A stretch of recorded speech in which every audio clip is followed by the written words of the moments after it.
இந்த பொண்ணுக்கு புதுசா கல்யாணம் ஆகி புகுந்த வீட்டுக்கு வரா. இவங்களோட மாமியாரு இந்த வீட்டுல இல்லாம அவங்க பொண்ணு ஊர்ல பிரெக்னெண்டா இருக்காங்கன்னு அவங்கள பாத்துக்கிறதுக்காக இவங்க கிளம்பிடுறாங்க.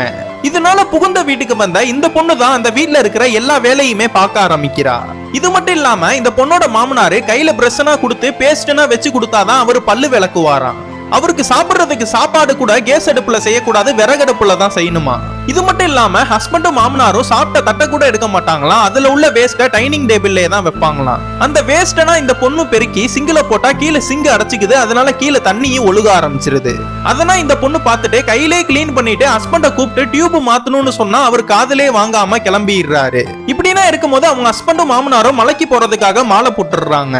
இந்த பொண்ணு பீரியட்ஸ் ஆனனால இந்த பொண்ணோட மாமியார இந்த பொண்ணு கிட்ட வந்து அவங்க ரெண்டு பேரும் நடந்து வந்தா அவங்க ரெண்டு பேரும் எதிரில கூட நீ போக கூடாதுன்னு சொல்லிடுறாங்க.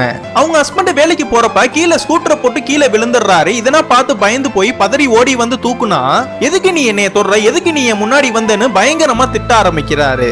இதெல்லாம் பார்த்துட்டு கேட்டுட்டு இருக்கிற இந்த பொண்ணுக்கு பயங்கரமா கோபமாகுது. ஒரு நாள் ஹஸ்பண்டும் மாமனாரும் உட்கார்ந்த இடத்துல இருந்து காஃபி கேட்கிறப்ப அந்த சிங்கில இருக்கிற தண்ணியெல்லாம் ஊத்தி கொடுத்துட்றா. இதெல்லாம் பார்த்து கோவமாகி அந்த ஹஸ்பண்டும் கிச்சனுக்குள்ள வரப்ப அந்த சிங்கில உள்ள மொத்த தண்ணியுமே எடுத்து ஹஸ்பண்ட் மேலையும் மாமனார் மேலையும் ஊத்திடுறா. உன் கூட நான் வாழ்றதுக்கு நான் தனியாவே இருப்பேன்னு பேக தூக்கிட்டு அவங்க அம்மா வீட்டுக்கு கிளம்பிடுறா.